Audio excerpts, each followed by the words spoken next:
बिस्मिल्लाहिर्रहमानिर्रहीम अस्सलामु अलैकुम friends and welcome back to my YouTube channel English booster. तो दोस्तों, लेक्चर नंबर 15 के साथ आपकी खिदमत में हाजिर हूं, जिसमें हम कंपाउंड प्रोनाउन को डिस्कस करेंगे कि कंपाउंड प्रोनाउन क्या होता है, और साथ में कंपाउंड प्रोनाउन की जो दो अकसाम है, रिफ्लेक्सिव प्रोनाउन और एम्फेटिक प्रोनाउन को भी डिस्कस करेंगे। तो टाइम को ज़्यादा वेस्ट न करते हुए शुरू करते हैं आज की हमारी video. Compound pronoun. Friends, what is a compound pronoun? Compound pronoun कौन सा प्रोनाउन होता है? फ्रेंड्स, कंपाउंड प्रोनाउन दो अल्फाज का मजमुआ है, कंपाउंड का और प्रोनाउन का। तो कंपाउंड प्रोनाउन को एज अ होल समझने के लिए आपको कंपाउंड के बारे में पता होना चाहिए कि कंपाउंड क्या होता है, और प्रोनाउन के बारे में पता होना चाहिए कि प्रोनाउन क्या होता है। दोनों को हमने हमारी पिछली लेक्चर्स में डिस्कस किया है कि कंपाउंड क्या होता है और प्रोनाउन क्या होता है। कंपाउंड वो चीज होती है जो दो या दो से ज्यादा चीजों से मिलकर बने, जबकि प्रोनाउन वो लफ्ज होता है जो नाउन की जगह पर इस्तेमाल होता है। तो कंपाउंड प्रोनाउन को आसान अल्फाज में हम इस तरह डिफाइन कर सकते हैं कि when self or selves is added to the personal pronouns, they are called compound personal pronouns। यानी जब पर्सनल प्रोनाउंस के साथ सेल्फ SELF सेल्फ और सेल्व्स SELVES ये ऐड किया जाता है, तो उनको हम कंपाउंड पर्सनल प्रोनाउंस कहते हैं। फ्रेंड्स, सेल्फ जो है SELF ये सिंगुलर है, और ये सिंगुलर पर्सनल प्रोनाउंस के साथ ऐड किया जाता है, जबकि सिल्व्स जो है SELVES ये सेल्फ का प्लूरल है, और ये प्लूरल पर्सनल प्रोनाउंस के साथ ऐड होता है। तो जब पर्सनल प्रोनाउंस के साथ सेल्फ या सेल्व्स लगाया जाता है, ऐड किया जाता है, तो उनको हम कंपाउंड पर्सनल प्रोनाउंस कहते हैं। तो एग्जांपल्स देके माई प्लस सेल्फ लगाने से क्या बनता है? My self. इसी तरह यूअर के साथ जब हम सेल्फ लगाते हैं तो क्या बनता है? Your self. हेम के साथ जब हम सेल्फ लगाते हैं तो इसे क्या बनता है? हेम सेल्फ। हर के साथ जब हम सेल्फ लगाते हैं तो इससे क्या बनता है? Her self. एड के साथ जब हम सेल्फ लगाते हैं तो इसे क्या बनता है? Itself. तो myself, yourself, himself, herself, itself, तो ये क्या है? कंपाउंड पर्सनल प्रोनाउंस हैं। और ये क्या है? सिंगुलर है। ये जो पर्सनल प्रोनाउंस है माई, यूअर, हेम, हर, एट, ये सिंगुलर है, तो इनके साथ हम सेल्फ ऐड करेंगे, तो ये क्या है? Singular compound personal pronounce. जबकि ये जो है आवर, आवर जो है अब प्लूरल पर्सनल प्रोनाउन है ना, तो इसके साथ हम सेल्व्स लगाएंगे, तो आवर प्लस सेल्फ से क्या बनता है? Ourselves. Your plus selves से क्या बनता है? Your selves. देम के साथ सेल्व्स लगाने से क्या बनता है? Themselves. तो ourselves, yourselves, themselves, ये प्लूरल कंपाउंड पर्सनल प्रोनाउंस है। तो कंपाउंड प्रोनाउन जब पर्सनल प्रोनाउंस के साथ हम सेल्फ या सेल्व्स ऐड करते हैं तो उसे क्या बनता है? Compound personal pronounce. सेल्फ जो है, सेल्फ ये सिंगुलर है, तो ये सिंगुलर पर्सनल प्रोनाउंस के साथ ऐड होगा, जबकि सेल्फ जो है ये प्लूरल है, तो ये प्लूरल पर्सनल प्रोनाउंस के साथ ऐड होगा। तो ये सारे myself, yourself, himself, herself, itself, ourself, yourself और देम सेल्फ जो है, ये क्या है? कंपाउंड पर्सनल प्रोनाउंस हैं। फ्रेंड्स, कंपाउंड प्रोनाउन की दो अकसाम है, यानी कंपाउंड प्रोनाउन जो है ये सेंटेंस में दो तरह इस्तेमाल होता है, एक बतौर रिफ्लेक्सिव प्रोनाउन और दूसरा बतौर एम्फेटिक प्रोनाउन। अब हम ये देखेंगे कि रिफ्लेक्सिव कंपाउंड प्रोनाउन कौन सा प्रोनाउन होता है और एम्फेटिक कंपाउंड प्रोनाउन कौन सा प्रोनाउन होता है। Reflexive pronoun. Friends, what is a reflexive pronoun? Reflexive pronoun कौन सा प्रोनाउन होता है? जैसे कि मैंने बताया कि रिफ्लेक्सिव प्रोनाउन जो है ये कंपाउंड प्रोनाउन की एक किस्म है। तो when a compound pronoun is used as an object and the action done by the subject turns back upon the subject. मतलब ये है कि जब कोई कंपाउंड प्रोनाउन बतौर ऑब्जेक्ट इस्तेमाल हो जाए, जब कोई कंपाउंड प्रोनाउन बतौर ऑब्जेक्ट इस्तेमाल हो जाए and the action done by the subject turns back upon the subject, और सब्जेक्ट जो एक्शन परफॉर्म करता है वो खुद उसी रिसीव करे, तो इसको हम रिफ्लेक्सिव कंपाउंड प्रोनाउन कहते हैं, या सिंपली रिफ्लेक्सिव प्रोनाउन। यानी जब कोई कंपाउंड प्रोनाउन बतौर ऑब्जेक्ट इस्तेमाल हो जाए और सब्जेक्ट ने जो एक्शन परफॉर्म किया हो, जो काम उसने किया हो, खुद उसी रिसीव करे, तो इसको हम रिफ्लेक्सिव कंपाउंड प्रोनाउन कहते हैं। यानी जब सब्जेक्ट और ऑब्जेक्ट दोनों क्या हो, सेम हो। तो एग्जांपल्स देके सेंटेंस नंबर 1 है आई हर्ट माई सेल्फ, मैंने अपने आप को जख्मी किया। तो यहां पर आई जो है ये सब्जेक्ट है, इसने एक्शन परफॉर्म किया है। कौन सा एक्शन परफॉर्म किया है? हर्ट, यानी जख्मी किया है।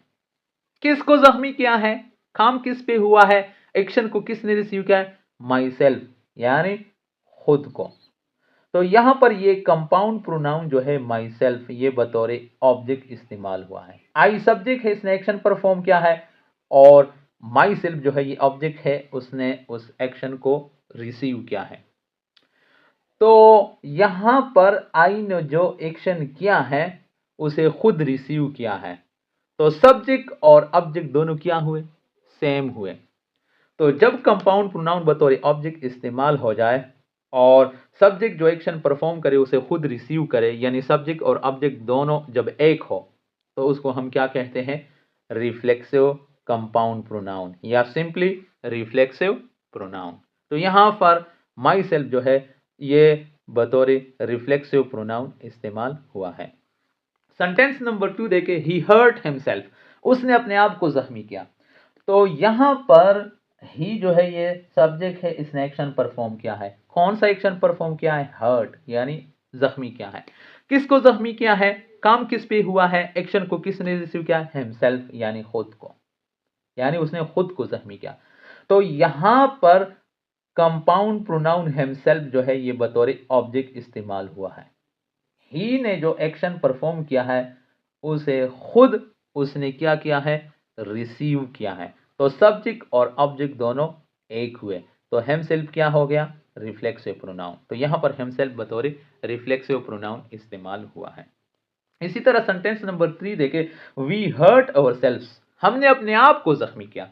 तो यहां पर वी जो है ये सब्जेक्ट है, इसने एक्शन परफॉर्म किया है। कौन सा एक्शन परफॉर्म किया है? हर्ट, यानी जख्मी किया है। अब इसने जो एक्शन परफॉर्म किया है उसे किसने रिसीव किया है? अवर सेल्फ, यानी खुद को, यानी खुद को जख्मी किया है।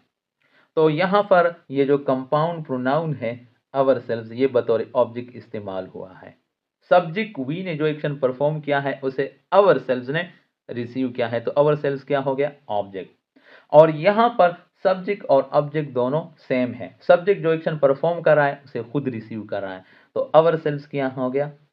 Reflexive pronoun. इसी तरह सेंटेंस नंबर 4 देखे, दे हर्ट देमसेल्व्स, उन्होंने अपने आप को जख्मी किया।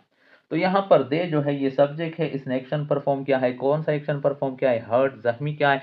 किसको जख्मी किया है? देमसेल्व्स, यानी खुद को जख्मी किया है। तो यहां पर देमसेल्व्स जो कंपाउंड प्रोनाउन है ये ऑब्जेक्ट है। क्या है? ऑब्जेक्ट। तो यहां पर देमसेल्व्स जो है ये बतौर रिफ्लेक्सिव प्रोनाउन इस्तेमाल हुआ है, यानी सब्जेक्ट दे ने जो एक्शन परफॉर्म किया है उसे खुद उसने रिसीव किया है, तो सब्जेक्ट और ऑब्जेक्ट दोनों सेम हो गए। सब्जेक्ट और ऑब्जेक्ट दोनों क्या हो गए? सेम हो गए। तो यहां पर देमसेल्व्स जो है ये क्या है? Reflexive pronoun. Emphatic pronoun. Friends, what is an emphatic pronoun? Emphatic pronoun कौन सा प्रोनाउन होता है? जैसे कि नाम से जाहिर है, एम्फेटिक एम्फोसिस से निकला है। एम्फेटिक किससे निकला है? एम्फोसिस से। एम्फोसिस मतलब जोर देना, किसी बात पे जोर देना। तो when a compound pronoun is used for the sake of emphasis, when a compound pronoun यानी जब कोई compound pronoun is used इस्तेमाल होता है for the sake of emphasis, जोर देने की खातिर से। जब किसी जुमले में कोई कंपाउंड प्रोनाउन जोर देने की खातिर से आ जाए तो उसको हम एम्फेटिक प्रोनाउन कहते हैं।